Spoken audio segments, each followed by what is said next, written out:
Time. Oh, Nejerush. Pizza. Another week, another rainy days. Yeah. Sai eronino inapita na wazee mbaya sana. Muliambiwa zaidi serikali.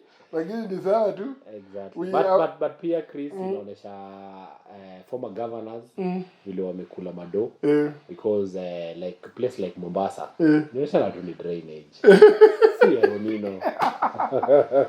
Tutekelea eronino hivi ya but drainage na kuna mtu aliongelea story yako ya what harvesting sababu kwa Twitter ngoni kitu ilikuwa kwa harvesting image yote inaenda waste na utaenda tuanze kuchangia watu mang'ombe zao again and again it's like we never learn. Exactly.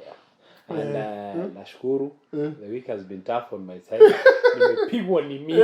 Nilifunguliwa file na saa 3 niambia ana future tutashinda tu. Like imenipiga ni miti. Mpaka ndio does it feel to pigwa ni miti. Tutakreate show yetu segment nyingine this week on pigwa ni miti. Ulipigwa mti pigwa ni miti.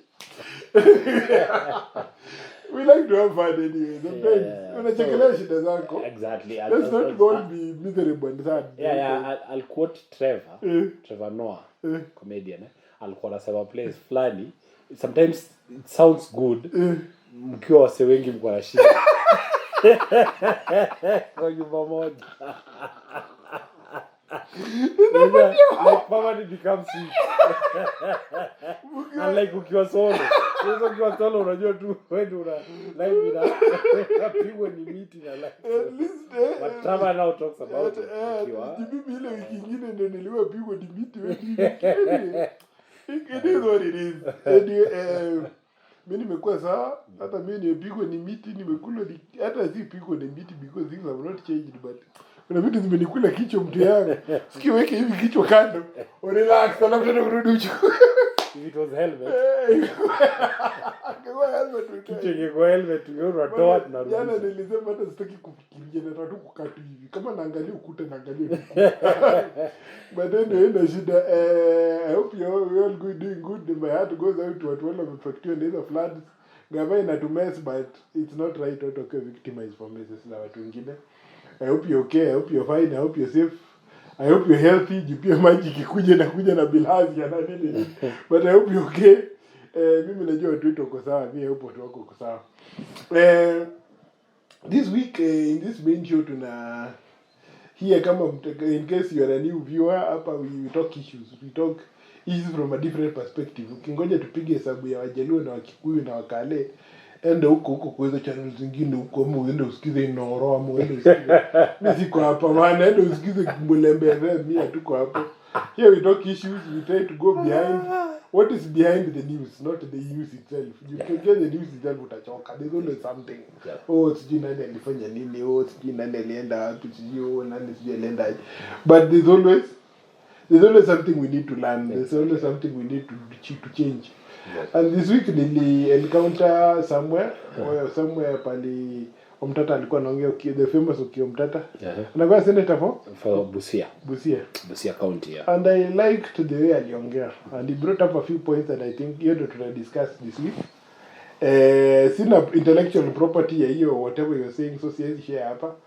But we are going to share some of the points he made. We are not going to quote him word for word but there's some points he raised.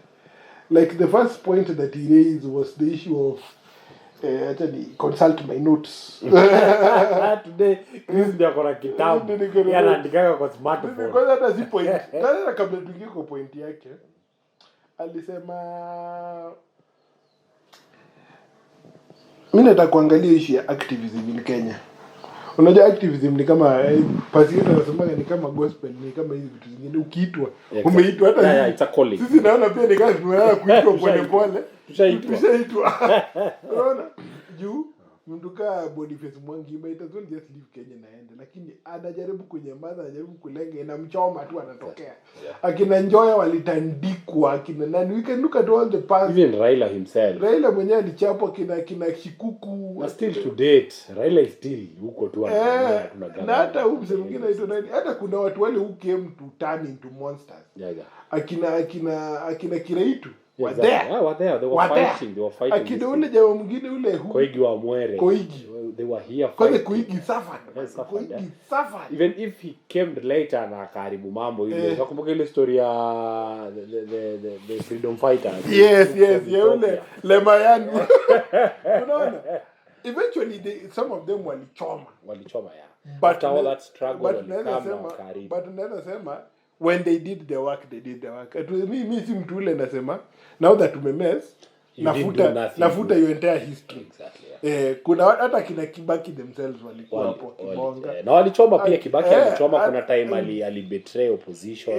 Unajua time yenyewe alikuwa amefeel this time around maze tumeka moi chini. Wakaanza kuform mapati zao. And then he became and remember mpaka wakamtagio kitu ya the coward. General Kemoya. Exactly.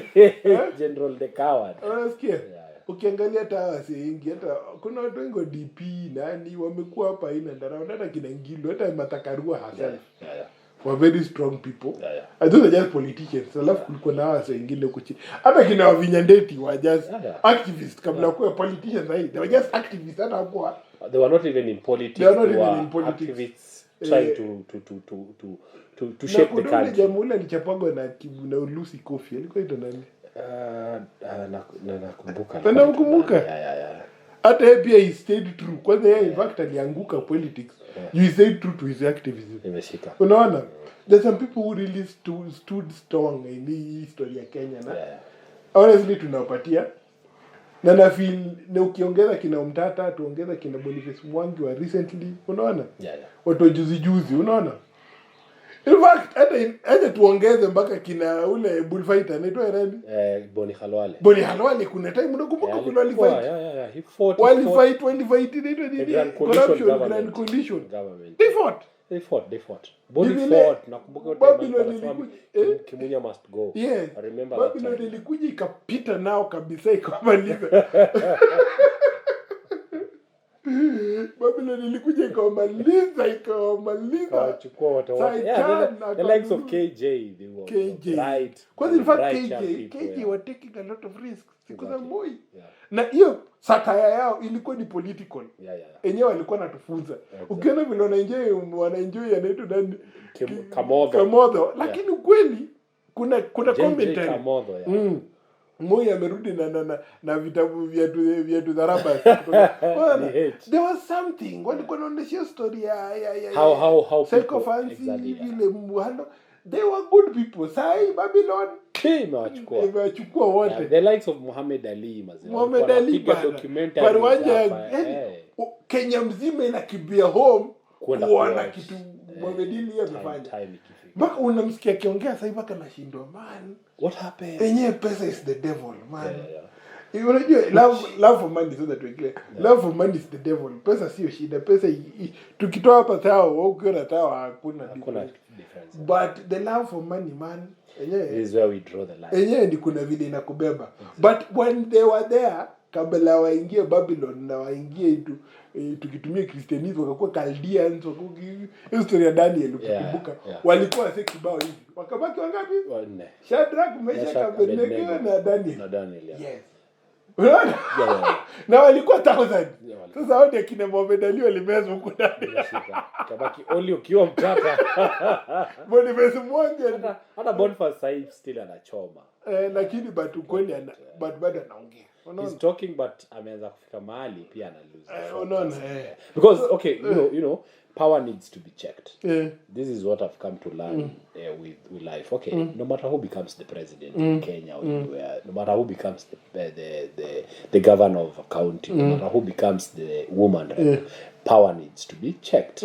So ukifika mahali ukwewe ndio the people's whatever, people's president ama people's spokesperson ama voice, but you don't want no one to question you, then there is something weird about it. Because I think in each and every other trap of power, we need a check so that we can balance it. But, so unapata Boni, kinatuma niseme Boni, and okay, I got no issues with you as an activist, but mali Boni amefikia point ya hataki questioniwa. He wants to question others, but he hataki questioniwa. Unlike Okia is okay. Is okay, criticize me. Mi pia niko. Nifungue kama kitabu nipekue. But mimi naona okay, still nilikuwa kwa point ya activism. Mimi na feel activism wa Kenya including Omtata himself tuna waste.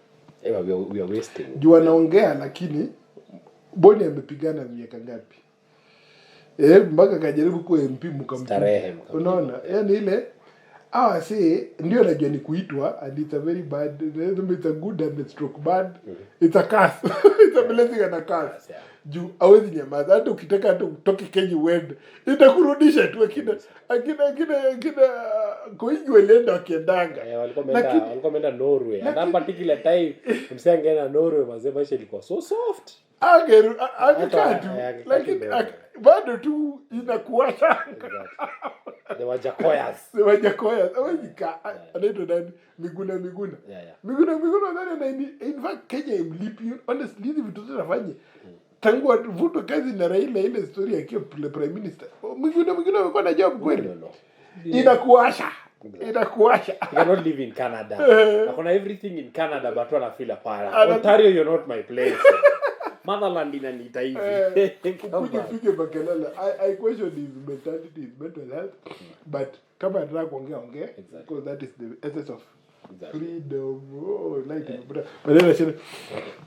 But so my main issue is that we are not appreciating our activists. Exactly. We are treating people in a different in kama disposable things. Alafu mnapatia politician mwenye anadanganya a lot of power. Exactly. Unaona a lot kuna MP wamekaa hapo miaka na mikaka na siku na masiku wamekuwa tu MP. Exactly. Lakini activist mnataka kuambia miko ni Boni anaongea alafu mnaambia unaongea hivyo ndio upate pesa ya dola. Issue anaongea si point. Because at the end of the day it doesn't matter. Hata kama unapatia pesa na donors, si unaongea kitu ya kweli. Exactly. Na hiyo kitu niliriza hata na ile discussion ya Mr. Beast. Sasa kuna maji. That was the question. Na kwa nini hawana maji? Baadaye unajua alafu pia kitu kingine naona na activism in Kenya, because you cannot do something, you don't want anybody else to do things. Exactly. Kama kuna dem anaitwa Hanifa kwa Twitter, alipoint out issue kwa Mandera. Watu walimtukana ni aje? Watu walimtukana. Kuna dem mwingine pia alikuja akaongelesha Sakaja about matopic huko West pipeline wapi. Watu wanamtukana. Yaani hilo unashindwa. Hii pesa sio yako. Exactly. Huyu mtu ameona issue, sasa anairaise. Unakuja kumtukana. Tutoe wale my blogger wamelipo. Mtu akulipa mimi sitakutreat. Unajua? Wewe ni sex worker. Mimi siwezi zusha wewe ni sex worker pale umesimama pale kwa nini na hizo nguo. But nikutana na mtoto Arusha amevaa nguo fani pale. Na bana wewe msichana wetu unafanya nini hapa? But ule ako hapo kulipwa. Fanye do you bubu. But mtu hautaki mtu ana raise issues aongee. Because inakuuma juu wewe mwenyewe haujaifanya kitu. Exactly. I feel Kenya, that is where we are the problem. We are so beholden. Let me use the word. We are beholden to a political class. We are beholden to this politicians. But with the Twitter issue, as much as tutawapatia platform, tutawapatia nguvu. Because Twitter, I think imejaa tu toxicity. In Kenya ukiangalia since the days, I think hata hapo ni politician ulipanga tu wase. Wakati tu somewhere in a bed sitter. Waonge bullshit. Because unapataja, and I say it again, let us normalize talking issues. Like wacha tubonge issues. Unajua utasema side yako niseme side ya mine, and then we conclude. Sisi wote to agree on one thing. Tuko na shida ama hatuna shida. We need to be helped. Na tunafaa kusaidiwa na nini? Na hii. Bas, jumse kitu nanibona hizi situation ni activist ameona kitu. Na ameanza kuzusha na amebreak down hiyo issue. Hii matope inakaa sijui hapa Mandera kuna nini. Boni atakuja aseme manzi hii kitu iko. Unaona Omtata aliraise story mpaka hiyo ship ya ile 17 billion ile. Aka raise a lot of issues. But what is your response? Kwenda huko wewe tu unataka uolewe. Unajua umseme raise issue. mimi sinaga shida ukuje tu argue na yeye. Wewe kuja na point zako. Hata zikuwe za ujinga aje. Bora come up with points. Yeah. But nyinyi mnakuja kumtukana, mnakuja kuongelea look ya mtu, umekuja kuongelea nguo amevaa, unakuja kuongelea kula naishi. Exactly. So in other words, wewe hata utaki vitu ziende poa. Wewe unataka siku ibaki, yani hutaki huyu jamaa bonge, yani hutaki kurusha bonge. Ame make sense, but hutaki ya bonge. Juu wewe huwezi ongea. Hata kuna hii ya Malema came talked his mind. But tuko na kwa ujinga as a Kenyan society. Tuko na ujinga ya we are not supposed to question elders. Sio tunaelewana. Nani alisema elder hafai kuquestioniwa?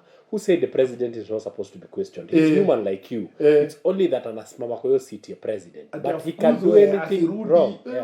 So unapata Malema was talking the truth. Malema was telling how it is. Wacha ku preach. But ikifika ni kudu ufanye, unajua like you're there telling us how you'll change, how wazunyo wameishi kutufinya. But ikifika kesho wewe ndo unadai na wine na. Wewe ndio mtu wa kwanza kuomba. You're the dine na wine now.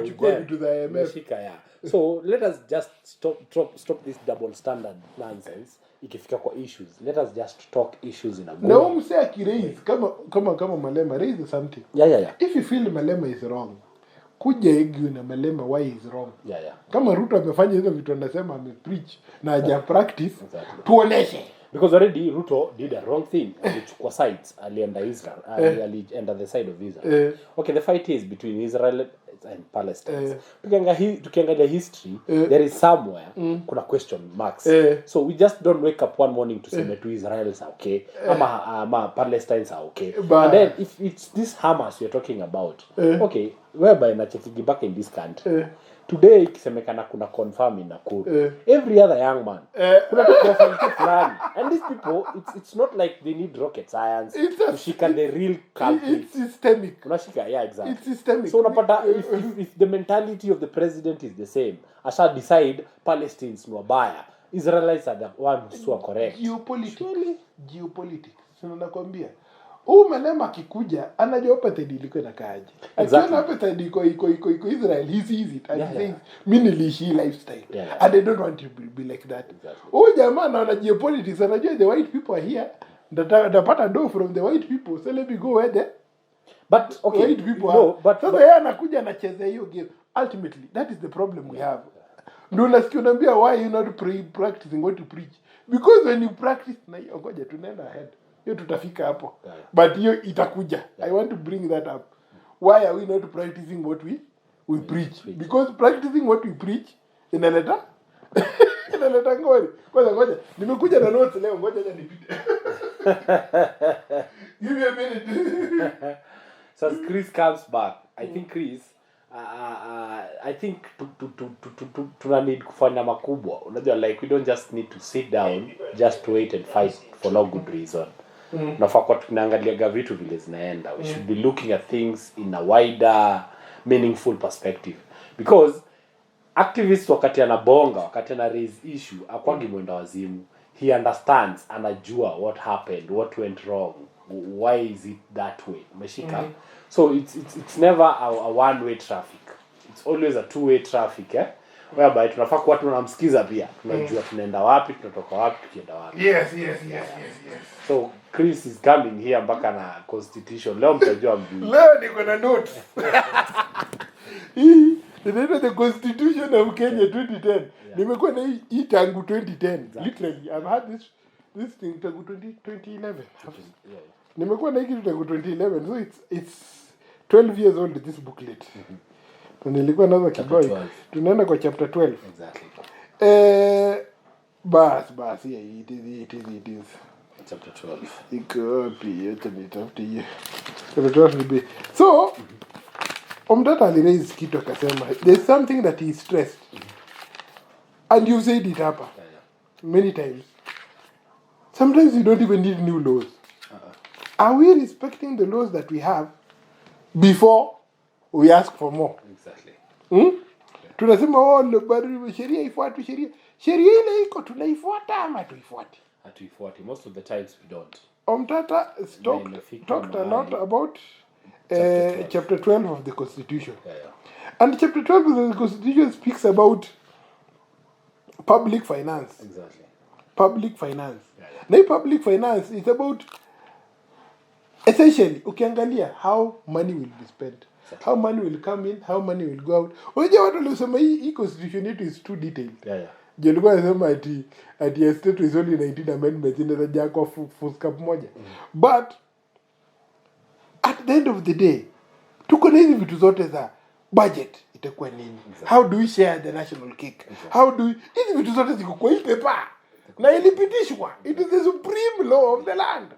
Sasa lakini unapata haina an ethnic, haina ethnicity, haina party, haina nini. We should be ukue governor wa UDA uko Kericho, ukue we ni minister wa sports sijui wapi, ukue, this is what governs what you're doing. Exactly. Whether you supported Raila, whether you supported Ruto, whether you supported who, this is what governs you. Exactly. Revenue allocation, how do public debt, how is it managed, ziko hapa zote. Exactly. And chapter 12 yote iko hapa. If you have time and utafute iko online, I'm very sure. Exactly. Rudi usome hizi vitu. You come to realize most of these things are not being followed. Yeah. Because now kama issue ya mafuta hiyo yenye Okia na raise Raila raise and a lot of few people wame raise, name a few, but wengi wame raise hiyo issue ya the 17 billion. Unasikia tunaanza kurudi kwa consolidated fund whereby do ilitolewa bila procedure, sasa akaenda kufanya nao biz. Like literally tulitoa do yenye inafaa kuwa haiguzwi bila kuskasiwa point ndo tujue inaenda wapi kwa wapi, lakini tuna operate in impunity. Kuna issue ya there's another point hapo wakasema mpaka procurement iko hapa ndani. Kuna audit, control of budget, auditor general. Ziko hapa zote my friends. They're all here. Why are we not following them? My friends, why are we not following them? What is our problem? Unaona? We have to ask ourselves, tunafanya nini, shida yetu ni gani? Yeah, because it's a big problem. Because the chapter 12, imagine, ideally, now I've said this many times hata tukirudi kwa hizo video zetu za kitambo. All we need to do is to do what we have said that we are supposed to do. Na keje itakuwa sawa. Kama ni bottom up sawa, ni bottom up walishinda. Can you do that bottom up? Hiyo bottom ikuja hapa ama ni more bottom than up. Tulembe tufike bottom ndio turudi hapa, lakini mbaya tufike bottom kabisa. Unaona? But let's be honest. Auditor General iko hapa. All these roles, salaries and remuneration commission. Imagine iko hapa kwa constitution. Ukiangalia zote hapa, control of budget, urudi hapo uangalie financial control, supplementary appropriation, transfer of shares, national government, national assembly nafanya nini. Now Omtata alisema kitu chapter 12. Angalieni chapter 12. So many chapter 12 and follow chapter 12. Everything itakuwa sawa. But shida yetu ni na hii kitu nilikuwa nataka kueleza na following the law is inconvenient. Exactly. Kuna time tulikuwa tukana ka organization hapo, sisi sema ni NGO, but it's almost like an NGO. Part of the rules ni you should have an independent board ya kuwa supervise. We never formed that board. Jumuna feel mutapoteza hiyo power. Exactly. We were not doing bad. Let's say we are not doing things that were evil. But unafeel hiyo control na utaki kulose. And that's where we are. Unapata uko na board lakini ni majina za watu in a piece of paper. But if it was to be done correctly, hiyo board ingekuwa ina say. Exactly. Unaona? But aina. So hiyo ndio hata kesi yetu na constitution ya Kenya. Ukifollow constitution kuna watu wengi sana wataumia. I think that is where our problem comes in. But wataumia, to be honest, Chris, to me jina na anatumia ukubia in satire. Kuna watu wataumia. Okay, let me put the quote. Kuna watu wataumia because kumia ni ile tu huyo msejo alikuwa anafanya vitu vile hazifai. Purpose yake mbaya. Haitawaka. So beauty about the constitution hayumizi, inatuweka sisi wote tunakuwa laini. Na vile tumesema tu hapa Chris, okay, if tutapatia mtu mmoja power yote, we're gonna mess it. But pia tukimnyang'anya hiyo power tutatupa, because you cannot throw away power. You utaitoa uipeleke kwa another institution. So tutasema kama our president from the previous constitution alikuwa na too much power. So tulitoa hiyo power tukakam tukainvest into other bodies. But for them to work, okay, we need to balance now. Lazima kukuwe na check and balance. Kukuwe na msemo mwingine pia naye ana check your body. So that everybody, because the men and women who are elected in this country to govern. Now what because we are humans, we are not perfect. So what tunaweza tukakuwa evil. So for me not to be evil, I need someone else to check on my powers. So parliament needs someone to check on its power. Okay? Whereby if you look at Senate, pia kuna msana check on its power. Where it's the judiciary. And as much as parliament iko over itasimamishwa ina under laws. But interpretation ya law ina interpretwa na judiciary. So judiciary now wako pale wako na the judicial commission which now inaangaliaga judge ikireziwa issue yake ikue umse kuna vile yako na corruption anaka staff ABCD, he can easily go kama judge alikuwa Chitembwa story yake ilikuja ikakuwa mpaka amevutwa job. Why? Because there is someone who is checking his powers. There's always a check and balance. Exactly. But shida to Kenya ni, I'm going back to the kuumia. Because, and we spoke about this kwa ile segment yetu, are we just being conned? Because say alitoa doko campaign akafanya hizi vitu zote not to help Rush and Chris. No. But to enrich himself and to swim in power. Exactly. So ukimwambia kuna checks and balances, hiyo investment yake yote imeongelea. That's why I'm saying ni kuubia. You, from what I've seen in Kenyan politics, people are more interested in their own self benefit than they are about them.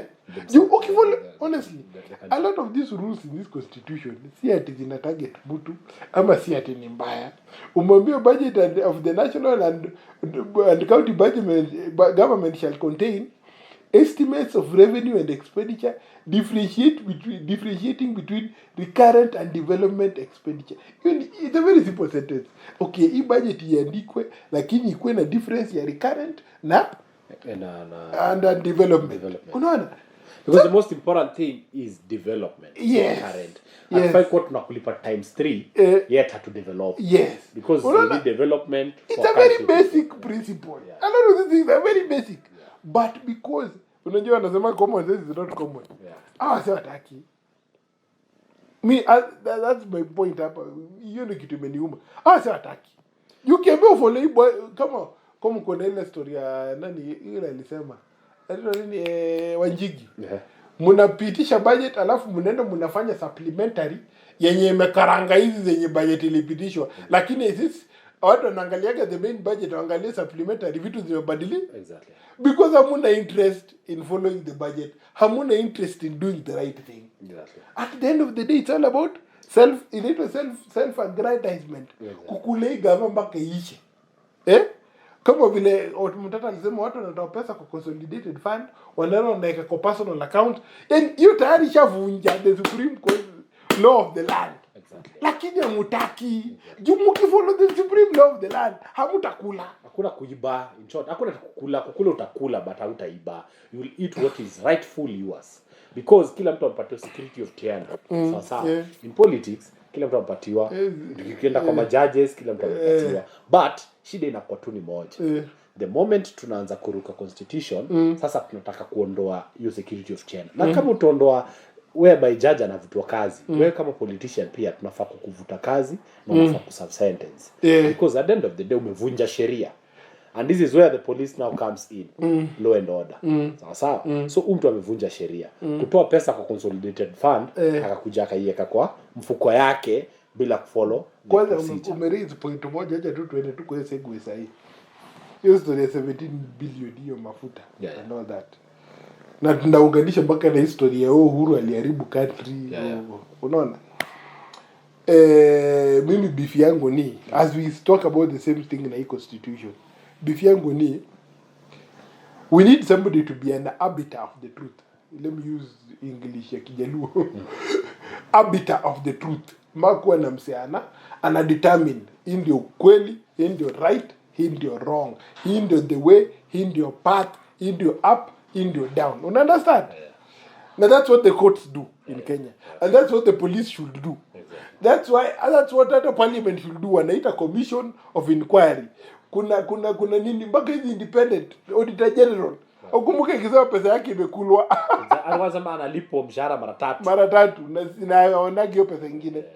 Unaona, there's somebody who should come and say, my friend, hii budget ilitumika vibaya. Una understand? So nikiangalia story ya 17 billion hiyo mafuta, who is telling the truth? Tuseme tu kweli. Mimi sitaki kudetermine who is right or who is wrong. Mimi nataka kuangalia who is telling us the truth and who is supposed to be managing. Unaona? Story na Al-Shabaab imeua watu walikuwa Westgate. Rush, unajua nani watu wangapi walikuwa Westgate? Nani aliuliwa na nani? Hadi wasai tujaambiwa. Kwa nini? We need somebody to come and tell us. Mnasema CNN inadanganya, hao activists wanadanganya, hao wako wrong, hatujaua Abu Drogo. Kumbuka story. Unaona, hatujafanya tulifanya. But where is the proof? Mimi ndio kitu inaniuma about hii country yetu ni no, this government ideally should be the one telling us, by the way, mafuta ni illegal due to this and this and this and this, and this is what happened. Ama hii pesa, hii mafuta, as they allege, ni Uhuru na Raila. Here are the receipts of Raila and Uhuru wamesign. There has to be something. But what we do is politics. Sio yangu ni Galana, sio Galana ni Uhuru. Sio, who is telling the truth? Hakuna mse yako anasemaje, I want somebody to be in charge. Somebody that I can trust. Unaona kuna hiki tunaitwa social contract. Sitaki kuwa academic leo ndio na studio nimeshika ndani. But sitaki kuwa academic sana, but kuna kitu tunaitwa social contract. Social contract inamaanisha nini? Wewe na social contract na Rush. Tukikuja hapa tunafanya hiki kitu. Sitamtukana na tutapigana hapa. This is a social contract. Na kuna contract ya pesa huko nyuma. Hiyo tuingili, but this is a social contract between us as friends. Unaona, as family members. Hiyo tuta-explain siku nyingine, but as unaona? There's a social contract. There's a social contract ndio inafanya sisi tukua wa Kenya. Si ID. No. Unaona?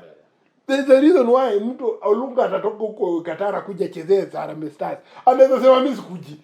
Kuna options. He's not forced. Sasa mimi niko mtaani, mimi sikuji, mtafanya. But hapo ndio pali patriotism inakuja. Hapo ndio pali love for one another inatoka. Hapo ndio pali oneness inatoka. Exactly. Hiyo social contract. Exactly. Na hii social contract pia mimi nataka kuongezea. Kunafaa kuwa na msee yako, the parent. Unasikia the grown up in the room.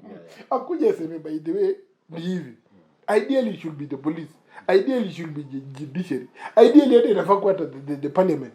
Parliament inafaa kuambia nyinyi chirichiri, simameni kando, simameni kando nyinyi wote. Tukuje, leteni evidence tusome hizi vitu. Hii mafuta ilitoka wapi na inaenda wapi na ni nani na ilifika aje ikakuwa ni mgogoro between you all these people. Unaona? There's no a bit of the truth because we do not want to follow the letter of the law.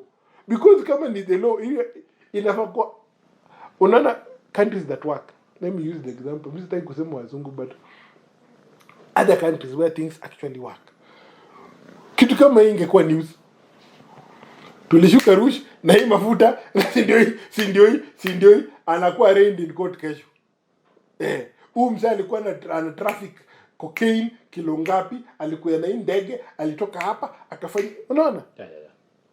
It does not mean state hakuna injustice. It does not mean Britain hakuna injustice. Inamaanisha Sweden hakuna injustice. But kuna enough trust in the institutions. That at least 80% of the time watasema ukweli. Juu pia hata Japan, niliona Japan pia iko na injustice. In as much as it's a very effective country. Pia iko na injustice. I mean it's their angels. And I think that this is where now, Chris, the law comes in. Because now, as I said earlier, men and women to bond to fail at some point. So law ndo inatu govern. Because tungeamua hata sahi, because okay, the laws are always unfair. Laws zinakuwa unfair to the normal citizen. But imagine without them. Kama tunaibiwa na kuna law yenye inasema no robbery. Sawa, huwezi ukaiba msee. Na tunaibiwa, Chris. So imagine without a law. Itakaje? Ingekuaje? Yes. Do not kill. Ndio inasema mazee ukimada, wewe hiyo ni kesi ngumu. Okay? That's why tunapata most of us we can't. Because tunakumbuka kuna hiyo law. Imagine if there was no law. So I think the biggest problem we have as a country is tunataka kufollow law half quarter half. Yes. But hatutaki kufollow to the fullest. And that's why unapata most of our politicians will always come back to the ethnic factor and religion factor. Sijui tumeshikana ethnic factor and religion factor. Okay, mimi ujiulizanga swali moja. Wewe pasi mwenye uko hapo. Kila weekend MP anakujaga kwako. Na mshahara yake tunajua ni how much because you know his salary. Yes. Wewe MP wako, huyo senator wako, huyo governor wako, tunajua mshahara yake. Na kila weekend akikam umeunda harambe. Wewe na serikali kuna tofauti. Because kila time anakujaga anachanga 100,000, 1 million, half a million. Na mshahara yake. Yaani unapata you don't want to ask where this money came from. Exactly. Hautaki kuuliza hii pesa inaenda. Na hii kitu tumeimba hii kitu day out hapa. Hakuna vile sasa utatupata hapa na rush na bling bling. Tuko na gold by the tuna ball on them suckers. 21 carats. Man love tuko na imekuwa HD super HD yani. Tunatumia the best of the best. Tuko na mics hapa zima boom mic. You will ask about video. Kidogo sasa tumekuwa watu huru. Exactly. You will know something is not right. Change. Something is not right. But mimi argument yangu as a personal, as somebody who likes to analyze people, si ati napenda mimi ni mdago ama mimi ni sororaji. Mpenda ku investigate watu. Mimi nasema hivi, watu wataki kuface, watu wataki kuji self evaluate. Juki self evaluate ni uchungu. Ndio sasa tunaweza kaa chini tukae hapa tuanze ku self evaluate. Kwa nini Rushu naishi hivi? Kwa nini mimi nimefika hivi? Kwa nini kama mimi naweza kama niko overweight? Ukianza kunulia story yangu hapo weight anota mwili itanikwaza. At some point itakukwaza. Itanikwaza because you don't want to take responsibility. Yes. And at some point catch up na Chris. Yes. Because kuna mali tu. Yes. Danda tu sikia daktari amekwambia si ugonjwa. Kenye nakusumbua hapa tu ndio itabidi upige tizi. Una understand? Even though hata hawa sana para wanajua my friend mimi nataka kuunda church. Na nimesema mara mingi hata huyu pastor to assume that everybody within the religious circle is honest. We advise kwa assume you pia, and we have talked to this before we started the show. Our new community, they're still tribal as the rest of us. They're still Kenyans as the rest of us. They're still corrupt as the rest of us. Kuna 4, 5, 6, 7, 8, 9, 10 people wenye wako righteous. Na pia kuna righteous people outside the church. Issue ni mentality yako iko aje. Na hiyo ndio palipo shida inakuja. Hata Omtata alisema kitu. Even in our own church we spoken about that thing. The king used to listen to the prophet. Exactly. Nasikia? The king used to listen to the prophet. David angeuliza anaitwa Samuel angeenda aulizwe na Saul, wewe tufanye aje? Hata David alikuwa anasema call the priest so that he can tell us do we pursue those people or not. Unaona? Ni bibi yako na watu wenyu but mpaka uulize Mungu do we do this so that the prophet says go, okay go. But sasa Kenya tumeenda opposite. Sasa ni priest anauliza king unataka aje? Twende tuambie Mungu how does that work? Tulitoka from the prophecy tumeenda kwa praise and Omtata ameita praise and worship. Ku praise na ku worship hata hawa politicians. Maze uliona huu ndio mtukufu rais yes mzee mtu wetu unajua kama kuna ule mzee alikuwa anaambia watu wachache unajua pia ndio nakwambia how ndio mseme mimi ni Deacon Chris naongea but ni Deacon Chris anaongea but utambiaje watu wachache wasi although church yetu pia tumikigi hiyo Holy Communion na actual wine but kuna church who actually do actual wine which is their doctrine. Mimi siko hapa ku determine who is the more Christian na tulishaongea about being more Luo and more Kalenjin, more Somali than others. I am not going to be more Christian than others. How afanye bila fanya. But unapata government official telling these people uliona kitu kwa Twitter wasitumie divine. Imagine. So the king is telling the priest what to use in the religious kwanza hata gava iko hapo. How are you talking like this?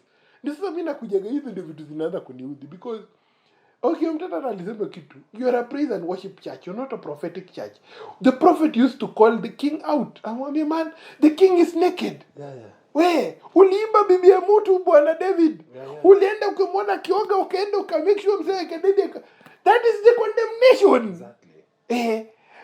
Ukiachia David aongea anasema huyo jamaa unajua alienda alikuwa na mali safi. Akaona mali sasa kuna vile alienda kama mali safi yote inakuaga ya nani? Ya baba yao. Which that is the stupidity. Akakuja akatafuna. Yeah. Atajitetea. But because the prophet will come and call you out akwambie, oya, the king is naked. Nakumbuka ile story ya the emperor's new clothes. Unajua kitu iliandikwa 18 sijui ngapi. But bado iko relevant mpaka sasa. Exactly. Who is there apart from Chris, Rouge, Omtata, whoever all those other people are? Who is calling the king, man? King hajavaa nguo. Exactly. Sasa umedanganya king ati hizi nguo ni invisible. King ako uchi. Unakumbuka hiyo story? Ya ati ule king akadanganywa ati hizi nguo ni invisible, ni special. Sasa akajifanya anashuka, alafu king akavaa hizo nguo. Alafu ako uchi, lakini wanasema amevaa nguo. Mpaka mtu mmoja akasema, "Oya, the king is naked." That one child, the entire kingdom. Exactly. Na inafaa kwa the entire kingdom ingeambia king, "Oya." So the church here, practically, what are we talking about? The government is me and Chris. That's the truth. We are the government. Tutashindaga tukisemanga government. We need us to understand one thing. The government is me and Chris. Tukifika kwa religion, whereby the church is me and Chris. Sisi ndio tunaendanga hapo, sisi ndio washirika. Deacon Chris ni Deacon Chris. Kuna pastor Ezekiel on the other side, kuna pastor. Unajua, like we constitute all that. But tuko hapa ku check and balance things ama tuko tu hapa to praise and worship politicians and their shenanigans and their evil ways. Tuko tu hapa tunashinda tukiita mtukufu rais. Bro, tulitoka kwa hiyo era ya mtukufu. Nobody is mtukufu than Mungu. Mungu peke yake ndo mtukufu. Call these people out. The issue is that so stand up ambia Ruto baze unachoma hiyo umekula. Mimi let me speak directly to the leadership. Yeah. History kitu imenibo. Sasa on a personal level, this is a personal opinion. This is not even about a lesson. I'm not trying to teach anyone.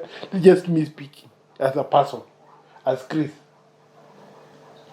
Kenya hadi lini tutashinda tukipelekwa round. Okay, watu walidedi pale. Walidedi kuweza ukikibeta sijui generator iko inafanya. Si tukuje tuseme generator iko inafanya au toeli kufa kwa incubator, tulivuta rushi. Jurushi ndo alivaa kuweka mafuta kwa generator, akakula hiyo do.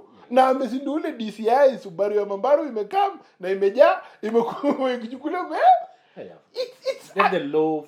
Follow the law, iko clear, but it's nobody died, those are liars. Na ukweli watu wengi dead. Hizo mazishi tunaenda next week. Unaona? The Kentogoma brothers were killed by police brutality. Yes. It's so obvious.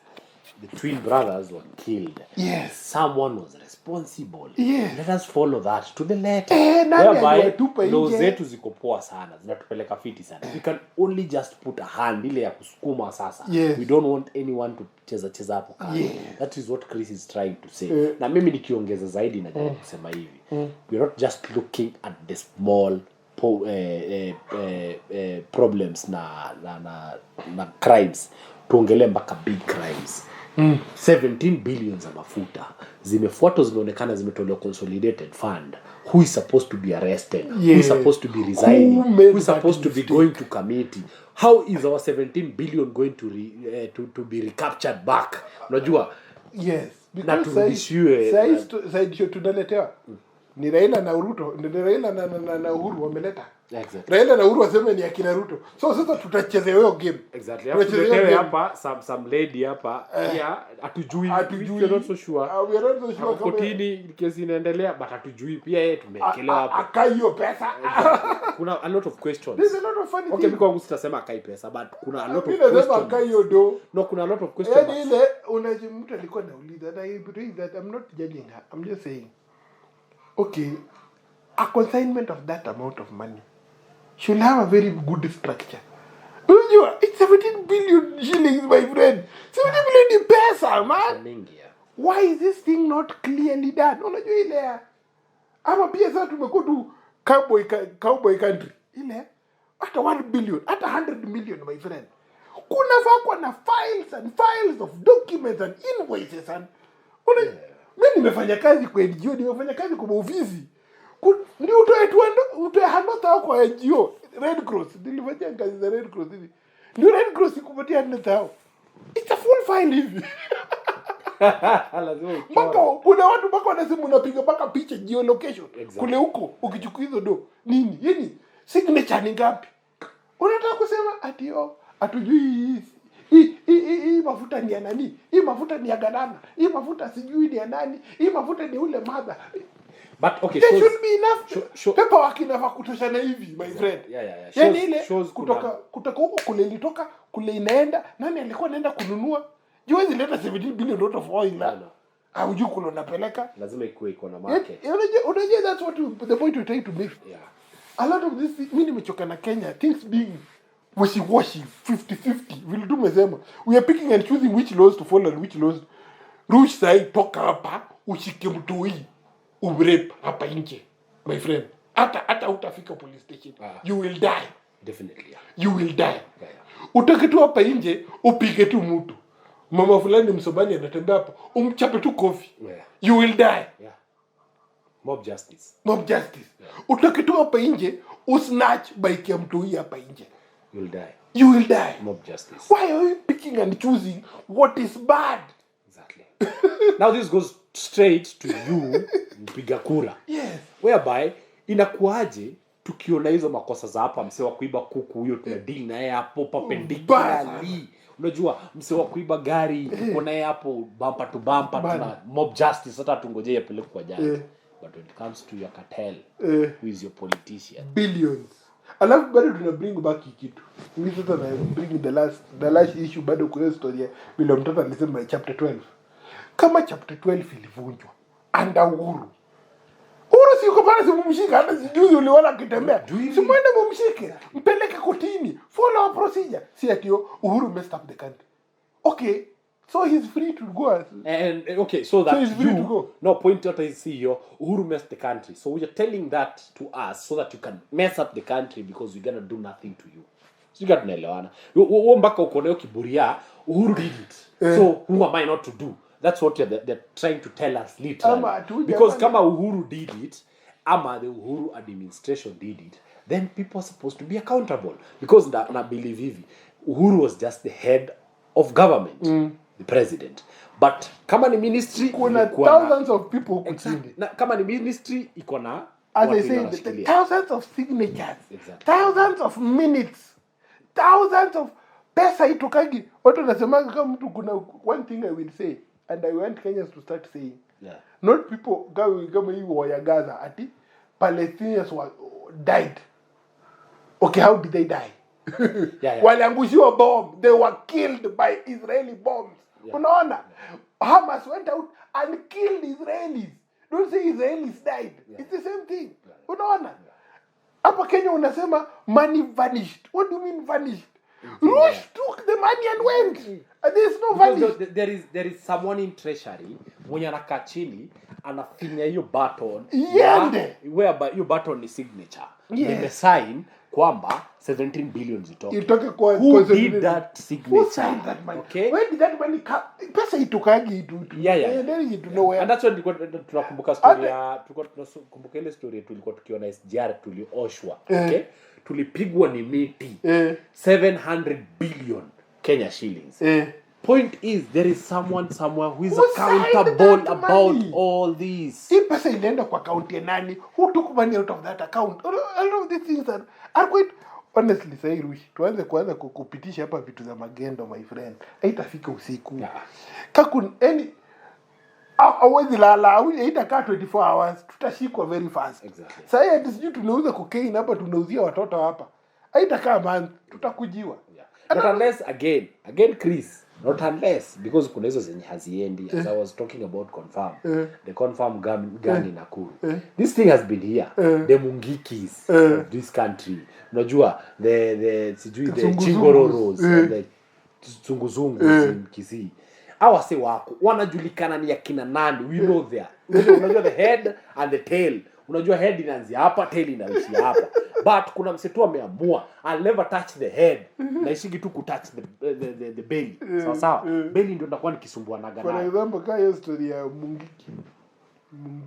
Unaona? Mungiki, a lot of people killed with the issue of Mungiki. Yeah. By the Mungikis and by the sijui nini. But was that issue fully, was it prosecuted to the end? No. Tukasema okay, Mungiki walisemekana waliua watu post election. Huyu alikuwa hapa na ule akafanya hivi, ule akaenda hivi, ule. Unaona pale issue yetu ni because ultimately, dear Kenyans, kufollow up to the end, utapata ni hawa tu cartels wako ndio alikuwa hapo.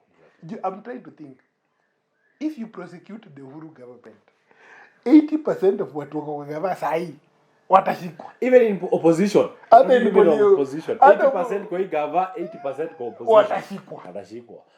Watashikwa. Juu ukienda kushika Ruto mwenyewe was a deputy. Exactly. Hakuna vile atasema Baba the second time being ya Uhuru Kenyatta with a handshake. Baba was in the government fully because nakumbuka there was an issue whereby Baba alikataa story ya what do you call it? Kemsa. Kemsa kulikuwa na scandal. Baba the first statement alitoka now was like hakuna ndio imekuliwa. And then later tuka realize it was the biggest scandal of our time. Na ukiangalia nani alisema utapata kila mtu hadi sahani exactly. Kama kuna ile story ya NYS kulikuwa mpaka na watu opposition ndani. Exactly. Because we do not want to prosecute. Hii mafuta nani alileta? Utapata kuna watu opposition, watu wa government wako ndani. Exactly. And I remember reading that in the kata nimeweka kwa hizo clips. To be intermingle and intermix things to the point that there are no clear lines. Exactly. Unajua sasa mimi na Rush we are friends. Nakwambia Rush hapo umenikosea. Hapa umenifanyia poa.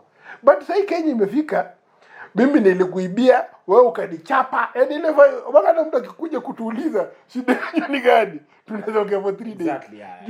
And furthermore, hakuna mwenye hana makosa. Kenya Chris anajaribu kusema ni kitu moja. I think I'm getting it right. Ni ati leo hii tukienda kwa opposition yetu, it's questionable. Tukienda kwa the government, it's questionable. If you go to the church, it's questionable. If you come to the voter, they're questionable because nina ngojeo ndio ya kuibiwa. As I said, the church. Kuna pasi tu anakuwa kingojea anaunda tu harambee. Kila weekend ako tu na church anaunda. Unajua ako na kitu fulani sijui anafanya. Kuna gari inanunuliwa kwa hiyo kanisa. You understand? Trickle it down. Kuja kwa msoa hapa chini huyu msee ya macho. Exactly. To make a bomb. Tato boys o macho. Come on.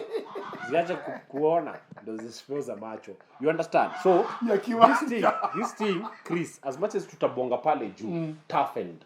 Tunarudi trickle it down. Come pole mpaka the last person who is the voter. Tunafanyaga hiki kitu sisi wote. And that's why ikifika ni time ya kupoint out, I cannot because the point out compromise. Meshika na huyo church atasimama aje as the prophecy factor of his purpose yake ni prophecy. Asimame aseme hapana. Mkiwa wase hivi hata God hayuko happy. Unajua wase wakiwa njaa when the king is dining and wining with another king who was our oppressor, King George. So grandfathers wako walikuwa oppressors wetu. But huku kwingine Mkenya, Mkenya mwenye aliopressiwa. Hatutaki kubonga about this issue. You know, so point is Chris anajaribu kusema hivi. Na hiyo ndio anaiweka very straight. Kutoka pale juu tusipokuja sisi wote tusimame tuangalie kwenda clear line. Kora na tuiite. Like call these jeans out. Ni ya blue, ya rush, ni ya black. That's when tutaanza bangi ni bangi. Exactly. Kama bangi ni mbaya iko bangi ni mbaya. Kasi ati juu inavutwa na priest. Hiyo ni holy herb. Ikifika kwa mse wa kawaida ni mbaya. Banji. Ati club ile wa politicians wanakunywa iko sawa. But club iko hapa mtaa wase wa spirits ni mbaya. Exactly. Unasikia? Pombe watu changa pale chini mali inauzwa changa hiyo yenye inaitagwa illicit brew. Sasa the illicit brew ni mbaya but yenye iko in a decent pub ni poa. No, that is double standard. The moment to demonize alcohol ni from the high ends to the lowest end. But either we don't take alcohol or we take it. Exactly. At the end of the day and as we conclude, I feel like we don't even deserve watuka kina Omtata. Ningekuwa Omtata ningeenda ubaya sasa itamuuma hizi lala usiku. Eventually tu atarudi vile vile Mwiguna mpaka anafukuzwa Kenya na ako na Canadian citizenship, anataka tu kurudi endelee tu kuchapwa. Unaona, alichapwa na Raila, akachapwa na serikali, anachapwa na I think ni calling, I understand, but we don't deserve a lot of these people because sisi wenyewe vile tu Rusha amesema hapa kwa articulate, hii kitu ndio tukwenda juu mpaka chini. Until the day we face that thing, sema yenyewe mimi ndaacha kuitisha politician pesa ya macho. We pastor, usichukue hii pesa, tutachanga si wenyewe, ni church. Acha tuchanga, hata kama tunachanga 10 years, hii church itaundwa. Unaona? Let us go. Pastor ambie politician, wewe ni aje, mimi sitaki do yote hapa. Kama sio salo yako mimi sitaki. Hakuna vile utanipatia 300,000, ule 300,000, ule 300,000 with this the same day na una 1 million. Hiyo ni uongo. Kwani watoto wako wakuli?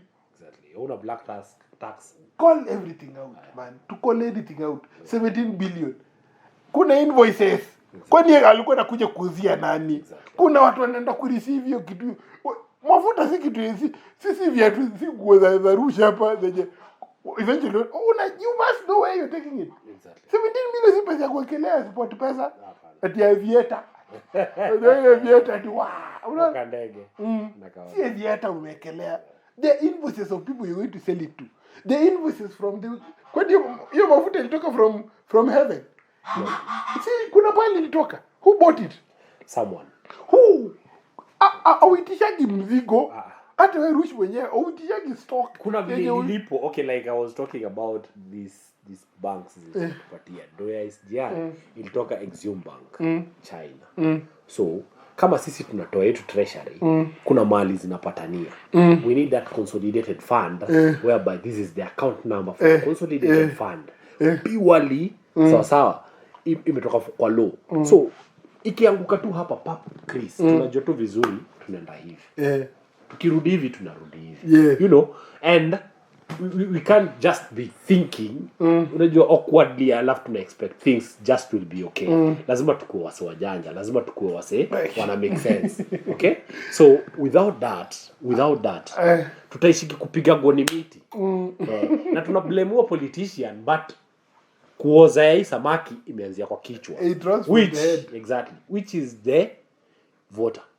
Voter ndiye ameanzisha, akaoza, ameenda hivyo. So hata uvota akikuja kuuliza swali, atauliza one simple question, and especially our church, whereby sasa kuna lie sisi wote, both political class and the common class. Sisi wote tunaendaga kanisa.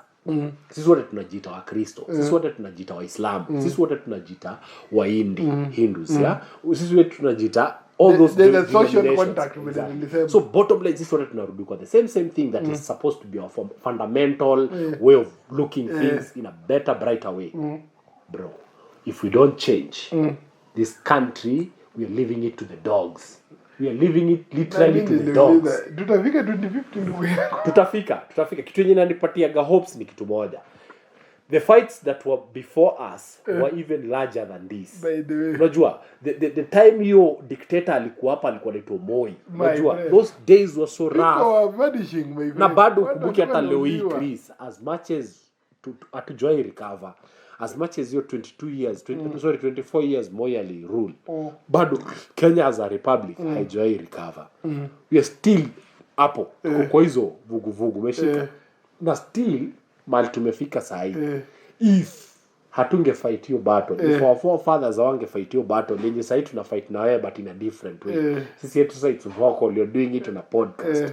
Our forefathers ni wakina Timothy Njoya, the likes of Raila, unasikia mse alikuwa the likes of Matiba, mse mpaka life yake ikakuwa destroyed. Exactly, ikakuwa na health issues, akakuwa na stroke nini. So it's high time to understand one thing, Chris, as a community, as a society, that Kenya is bigger than any one of us.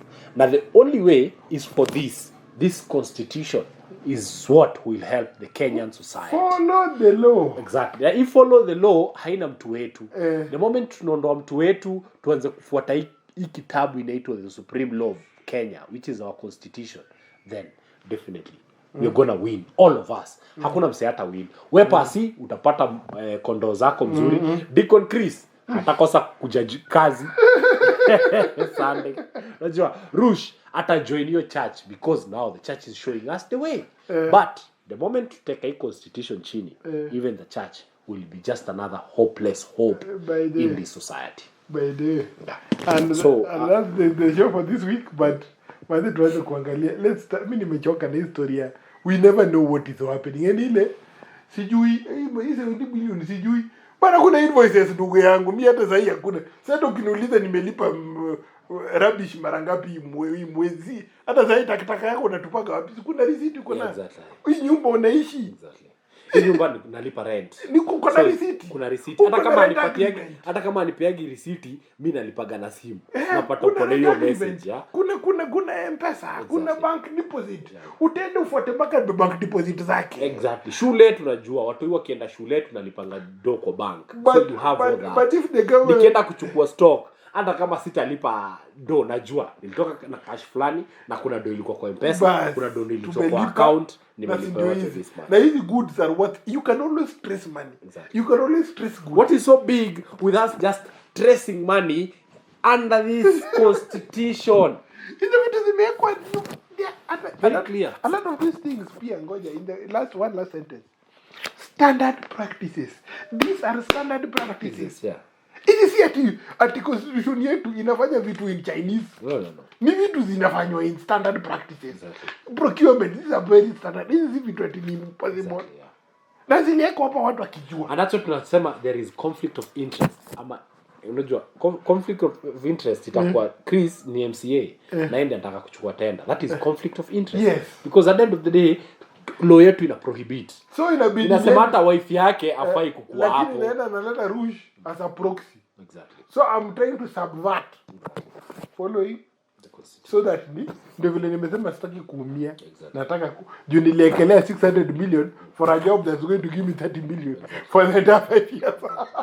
Kuna nani ndio hajui inatoka wapi. So this is where substandards inakam, kila kitu inaanza kwenda wrong and we end up a poor society. Yes. Na Omtata anawaambia hiyo kitu amtaki kusikia. Sisi tunasema hapa Boni anawaambia amtaki kusikia vile naito ndani Jokali anasemaga na waita na mnakata. See you next week.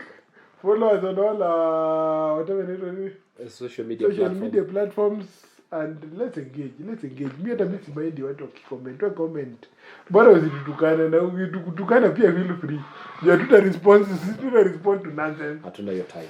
They're not going to give you platform for your toxicity. And I hope our Kenya will change. Me hope springs eternal. Let's keep being hopeful. Exactly. But in your village Christians hold on to the Bible. Wa Kenya, let's hold on to the constitution. Omtata said chapter 12. Rudi soma chapter 12. Tumongelea chapter 12 soma. Uangalie huko mbele deputy anafanya nini. Na hiyo tulifaa kufanya hiyo. Tutafanya segment ya na tufungue hii kitabu. President anafanya nini? Ndio Rigathi asikuja hapa aseme nimekuja kusort coffee. You are sorting as who? Yeah, exactly. With who? By so that who, what happened? By what powers? And tunataka ite atati huyu mtu avutwe kazi. Nakumbuka ile polisi ati anakuwa transferred pia avutwe kazi. Huyo na Kimincha. Oh my friend.